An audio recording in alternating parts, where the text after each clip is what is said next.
Haleluya saudaraku. Puji Tuhan. Hari ini adalah hari kita memperingati hari kenaikan Tuhan Yesus ke sorga, ke rumah Bapa.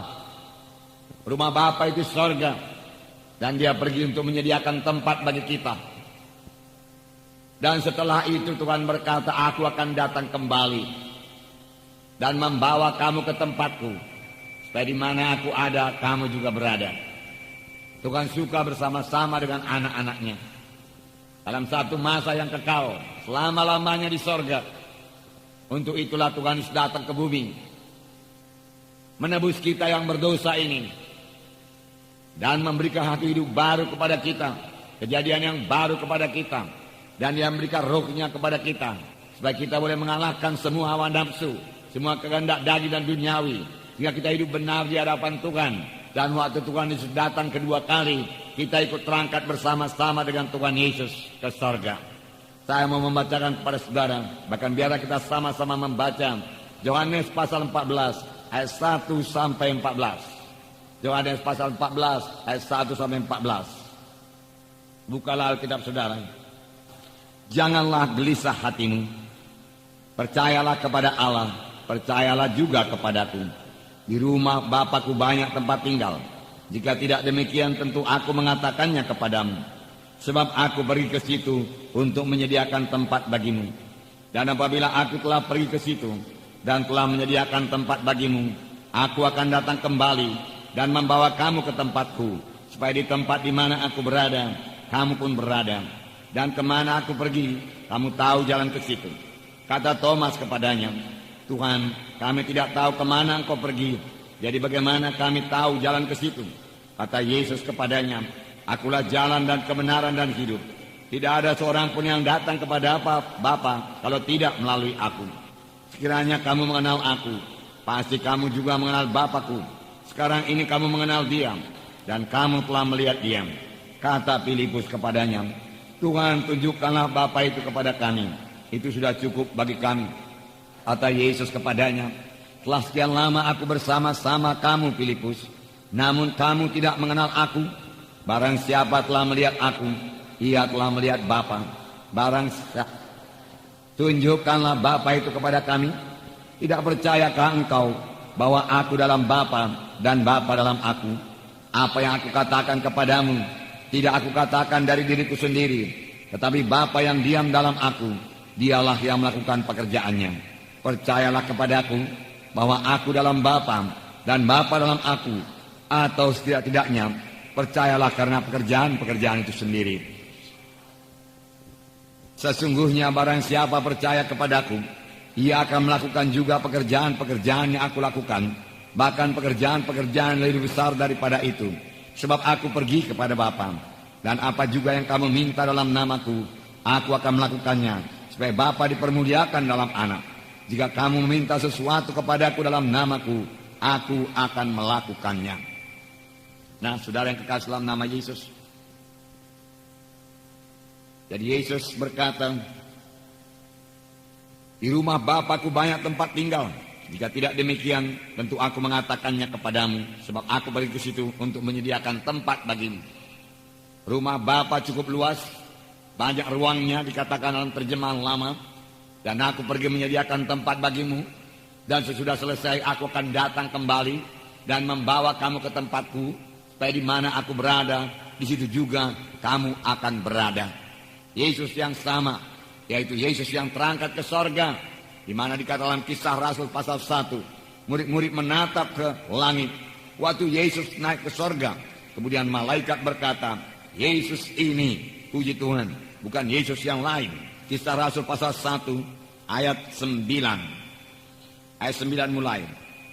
Sesudah ia mengatakan demikian, terangkatlah ia, disaksikan oleh mereka, dan awan menutupnya dari pandangan mereka. Ketika mereka sedang menatap ke langit, waktu ia naik itu, tiba-tiba berdirilah dua orang yang berpakaian putih dekat mereka, dan berkata kepada mereka, hai orang-orang Galilea, mengapa kamu berdiri melihat ke langit? Yesus ini yang terangkat ke sorga meninggalkan kamu, akan datang kembali dengan cara yang sama seperti kamu melihat dia naik ke sorga. Puji Tuhan. Jadi Yesus pasti datang kembali. Yesus ini, Yesus yang disalib 2000 tahun yang lalu di Golgota, yang mati, yang bangkit dari kematian, yang naik ke sorga, akan datang kembali dalam segala kemuliaannya untuk menjemput gerejanya, untuk bersama-sama dengan dia ke sorga. Bukan Yesus yang lain. Puji Tuhan, puji Tuhan. Setelah waktu itu kita akan bersama-sama dengan Yesus. 1 Tesalonika 4 ayat 16 dan 17. Saya membacakan kepada saudara.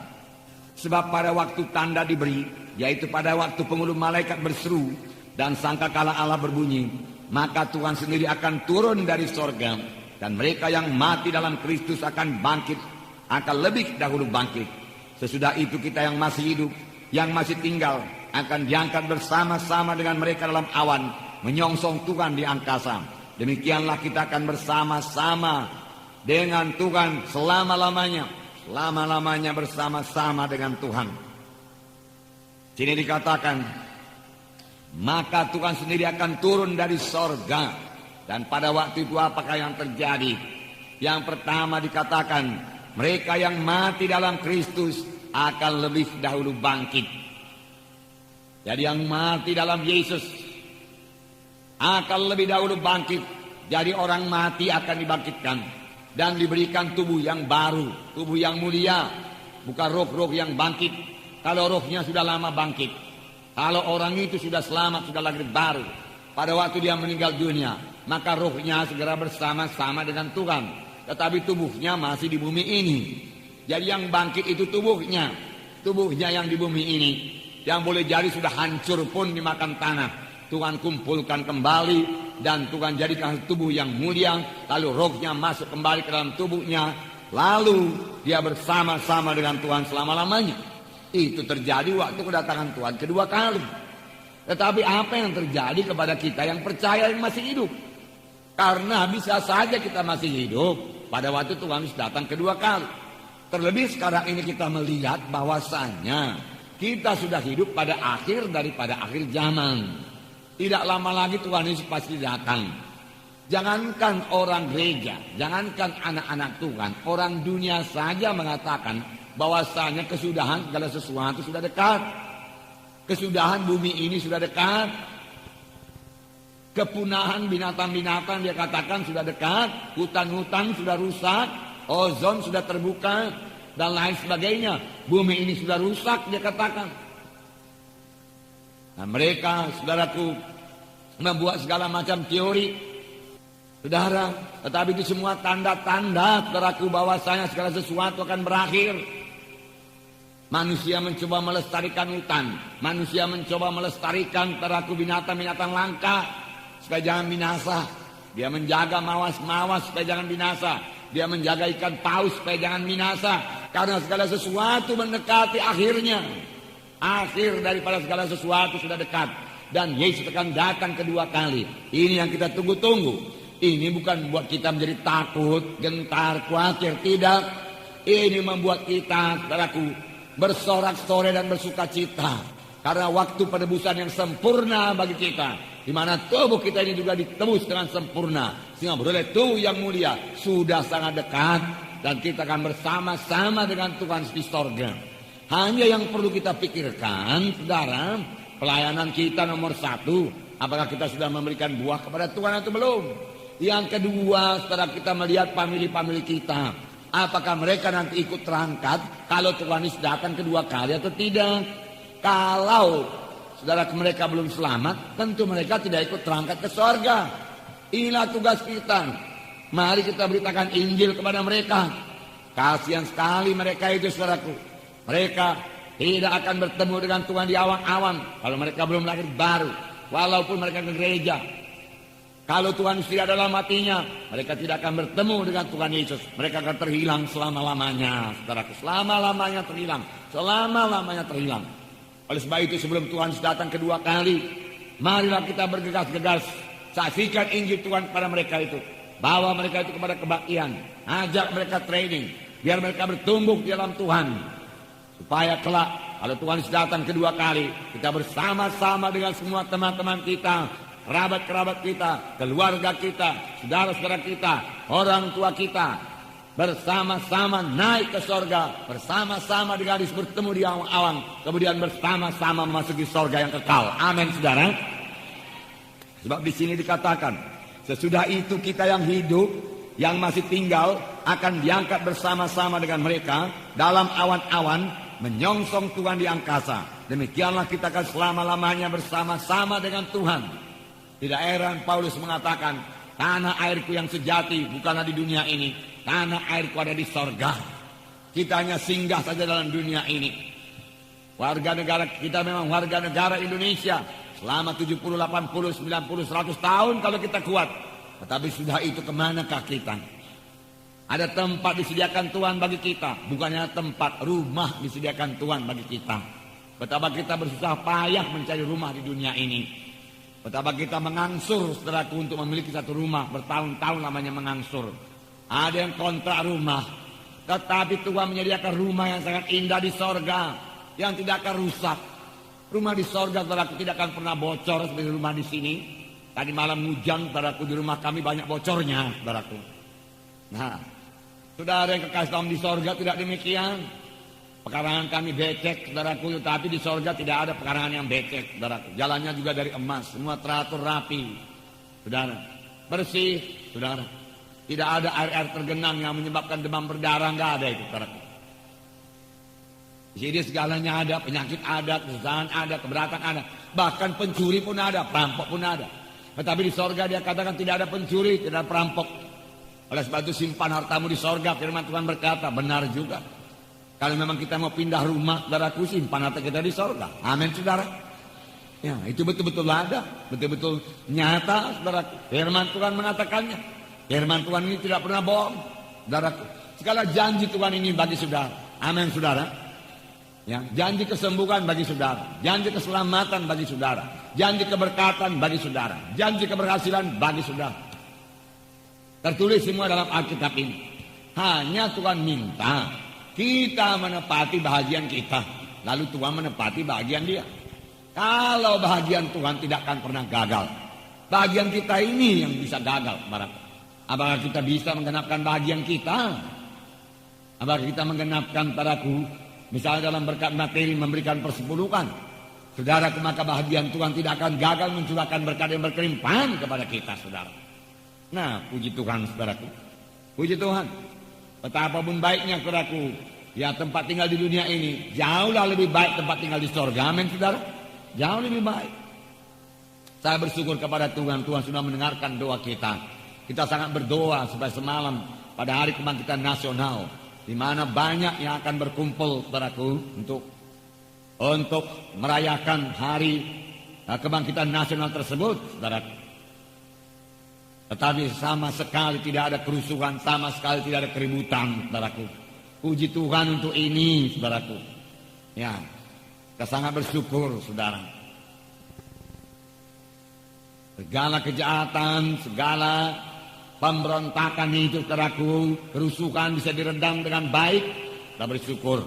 Selanjutnya kita berdoa terus, saudaraku, supaya Tuhan memberikan pemerintahan yang baiklah kepada kita. Pemerintahan yang adil kepada kita. Firman Tuhan berkata, ada dua perkara pemerintahan yang dikehendaki Tuhan, yaitu adil dan takut akan Tuhan. Inilah, saudaraku, yang bisa mengatur negara ini. Adil. Adil itu tentunya dia mengetahui, memiliki hati yang mengasihi, saudaraku.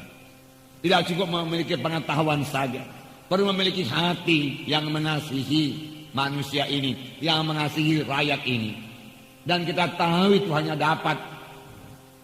boleh kita peroleh dari Tuhan Yesus, saudaraku.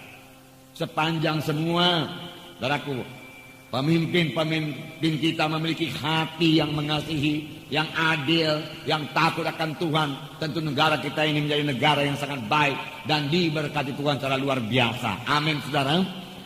Ya, berdoa terus, saudaraku, supaya roh antikristus itu dipatahkan Tuhan segala rencananya, saudaraku.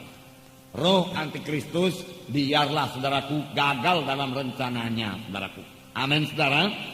Biar kehendak Tuhan jadi bagi negara kita ini, saudaraku. Puji Tuhan, saudaraku. Saya percaya Tuhan masih berikan kesempatan bagi kita untuk mengabarkan Injil di seluruh Indonesia ini sebelum Tuhan datang kedua kali. Amin, saudara.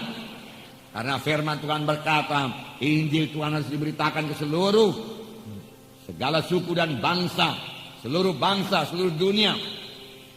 Barulah tiba kesudahannya. Kalau keadaan negara kita tidak aman, sama sekali kita tidak bisa menginjil, saudaraku. Saudara, hati kami ini, saudaraku, sudah sangat tergerak untuk mengabarkan Injil untuk KKR lagi, baik di kota, baik di desa-desa. Karena kita mau, saudaraku, supaya seluruh Indonesia ini mendengarkan Injil Tuhan. Amin, saudara.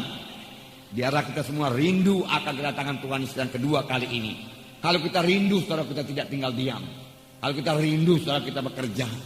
Kalau kita rindu, kita mengabarkan Injil. Kalau kita rindu, saudaraku, kita melayani Tuhan. Kalau kita rindu Tuhan datang kedua kali, mari kita kerjakan pekerjaan Tuhan dengan segenap hati, saudaraku. Tidak akan lama lagi, saudaraku. Tidak akan lama, saudaraku. Generasi yang melihat pohon ara itu bertunas, firman Tuhan berkata, dia akan melihat segala sesuatu ini jadi. Maka generasi itu tidak akan binasa sampai Yesus datang kedua kali. Jadi sudah sangat dekat, saudaraku. Sudah sangat dekat. Yesus akan datang kedua kali. Yesus yang naik ke sorga itu akan datang kedua kali. Itu sebabnya terjadi begitu banyak kejahatan di dunia ini. Terjadi begitu banyak gejolak-gejolak. Firman Tuhan berkata waktu murid-murid bertanya kepada Yesus, salah satu tandanya yaitu laut akan menderu mendesak. Apakah laut di sini yang menderu, yang mendesak tidak lain daripada rakyat ini, berarti yang menderu, yang mendesak, yang tidak tenang lagi, yang gelisah, berarti. Saudara, itu sudah jadi, berarti bukannya di Indonesia, di alat TV, di mana-mana terjadi demonstrasi, tuntut ini, tuntut itu, berarti. Ya, itu tanda-tanda kedatangan Tuhan kedua kali, tanda-tanda akhir zaman, tanda-tanda akhir zaman. Bahkan dalam beberapa kebaktian saya sudah mengatakan kepada saudara bahwasanya kita ini sudah hidup pada akhir daripada akhir zaman. Waktu itu saya katakan pada kita melihat program Tuhan, cara Tuhan bekerja. Dan ingat, saudaraku, Tuhan kita cuma punya program, saudaraku, rencana yang matang yang tidak perlu diubah dan tidak akan diubah, saudaraku.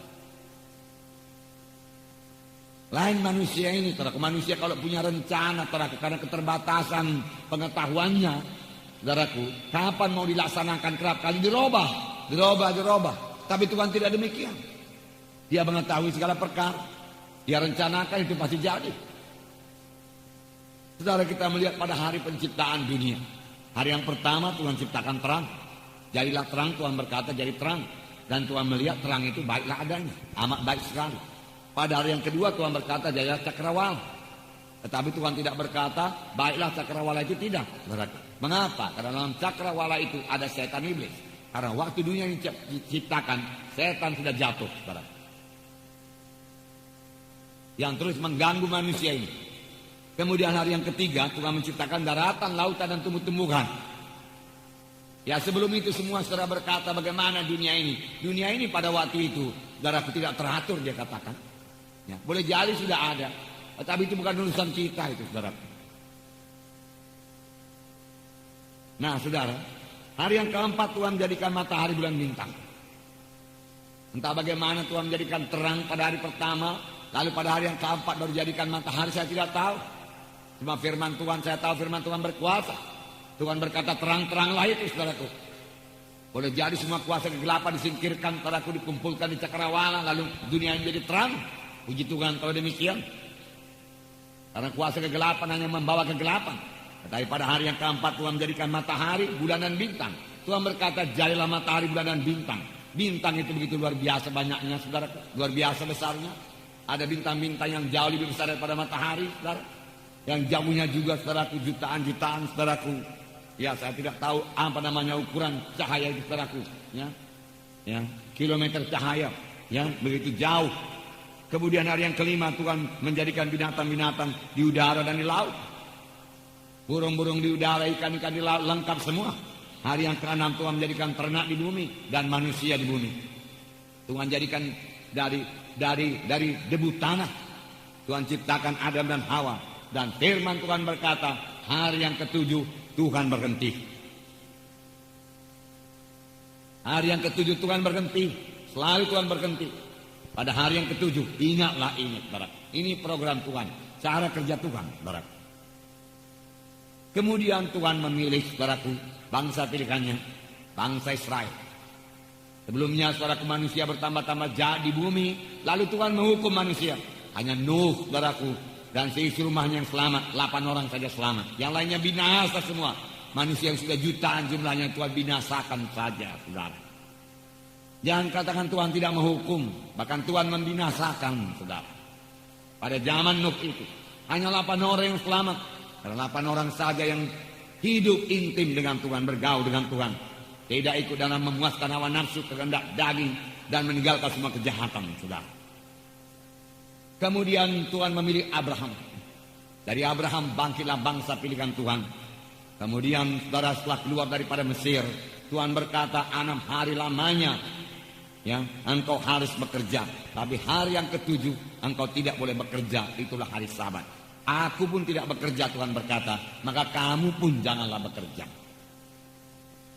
Ini kehendak Tuhan. Kemudian saudaraku, Tuhan berkata lagi mengenai tahun Sabat. Aku akan memberkati engkau, Tuhan berkata. Hingga 6 tahun lamanya engkau bekerja dan mengumpulkan hasil. Tetapi tahun yang ketujuh engkau tidak bekerja. Biarkan saja ladangmu demikian. Tahun yang ketujuh engkau tidak bekerja.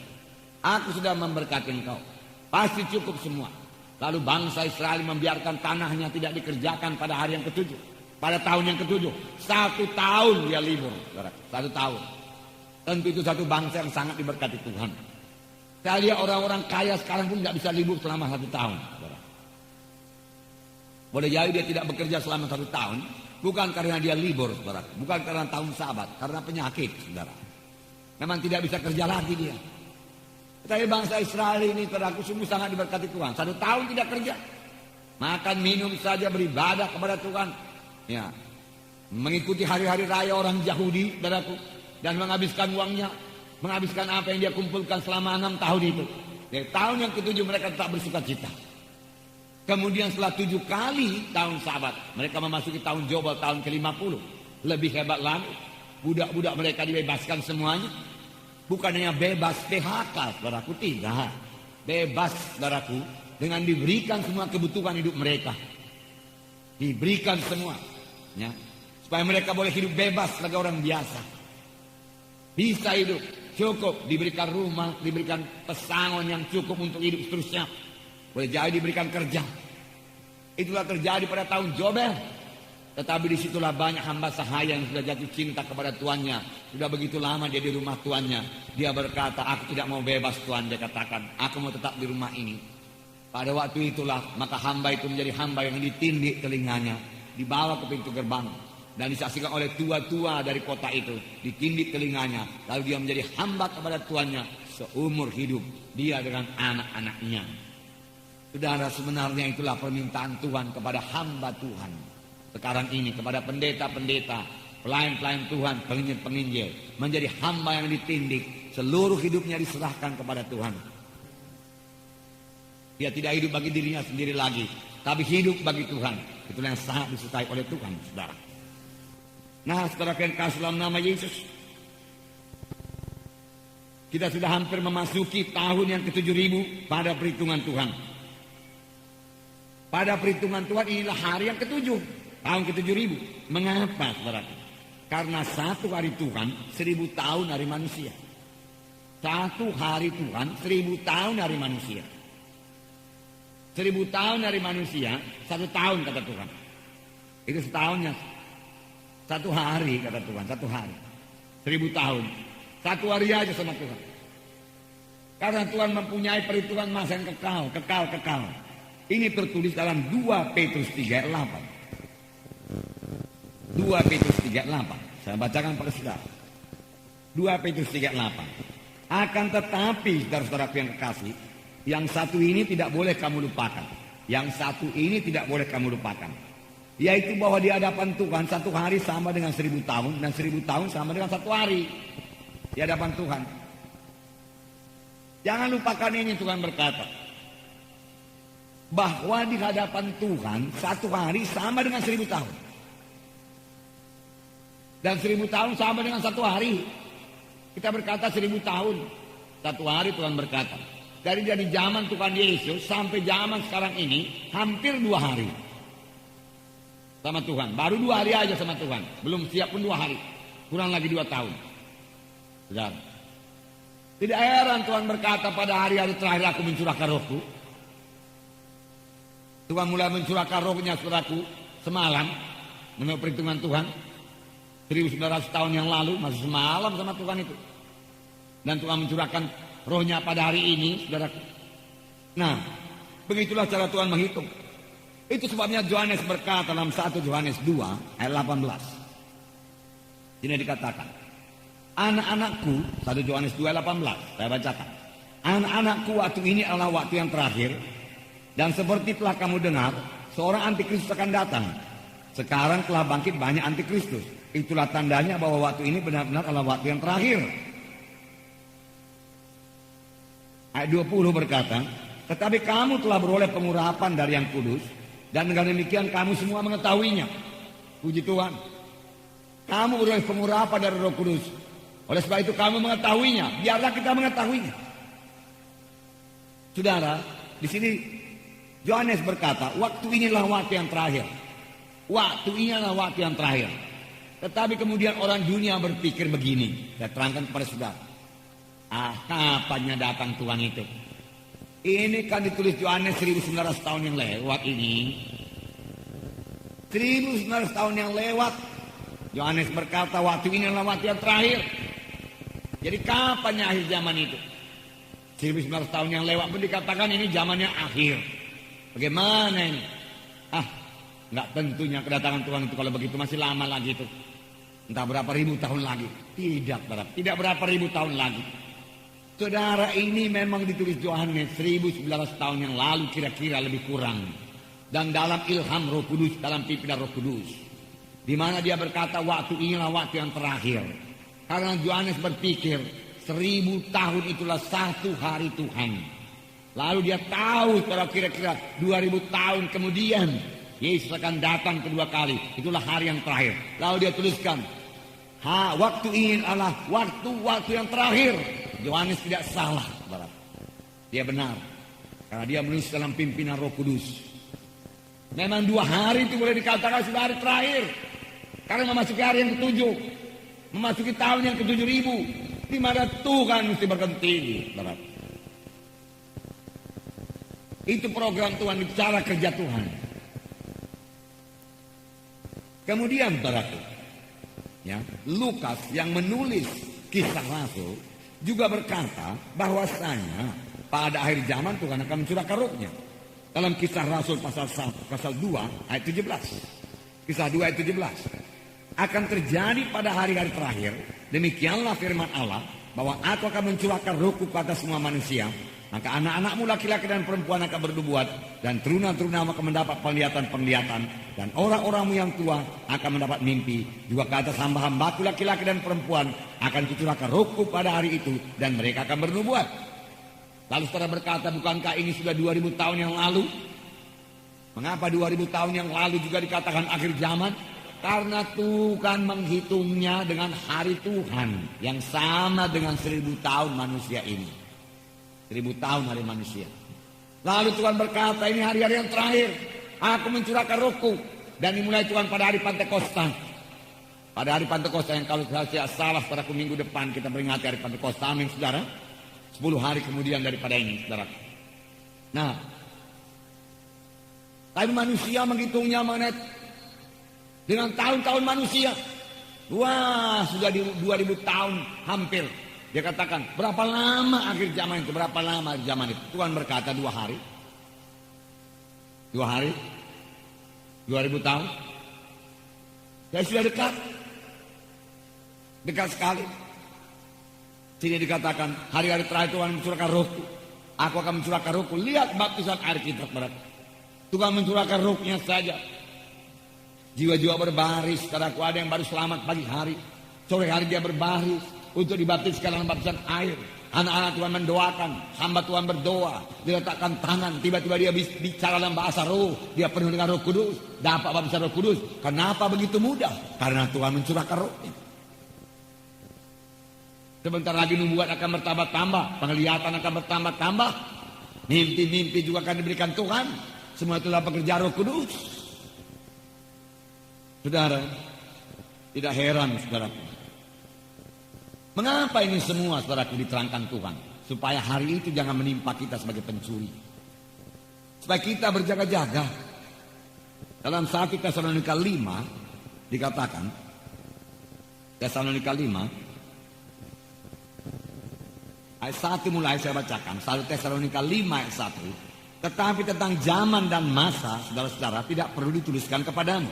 Karena kamu sendiri tahu benar-benar bahwa hari Tuhan itu datang seperti pencuri pada malam.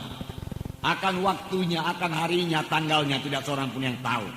Tetapi Tuhan memberikan tanda-tandanya supaya kita berjaga-jaga. Supaya jangan hari itu saudara mendatangi kita sebagai pencuri. Ayat 3. Apabila mereka mengatakan semuanya damai dan aman, maka tiba-tiba mereka ditimpa oleh kebinasaan seperti seorang perempuan yang hamil ditimpa oleh sakit bersalin. Mereka pasti tidak akan luput. Tetapi kamu, saudara-saudara, kamu tidak hidup dalam kegelapan, sehingga hari itu tiba-tiba mendatangi kamu seperti pencuri. Karena kamu semua adalah anak-anak terang dan anak-anak siang. Kamu bukanlah orang-orang malam atau orang-orang kegelapan. Haleluya. Tetapi bagi kamu, Tuhan berkata, kamu tidak hidup dalam kegelapan, tidak hidup dalam dosa lagi, tidak dalam penyembahan berhala sehingga pikiran kita digelapkan. Sehingga kita menyerahkan diri pada pemuasan hawa nafsu. Tidak, kita tidak hidup di situ lagi. Oleh sebab itu kamu mengerti firman Tuhan. Firman Tuhan berkata, karena kamu semua adalah anak-anak terang, kamu mengerti apa yang kukatakan ini. Sehingga hari itu tidak menimpa kamu seperti pencuri datang pada waktu malam. Saya tidak akan terkejut kalau Yesus datang saudaraku besok, saudaraku. Karena saya memang sudah menanti-nantikan kedatangan Tuhan.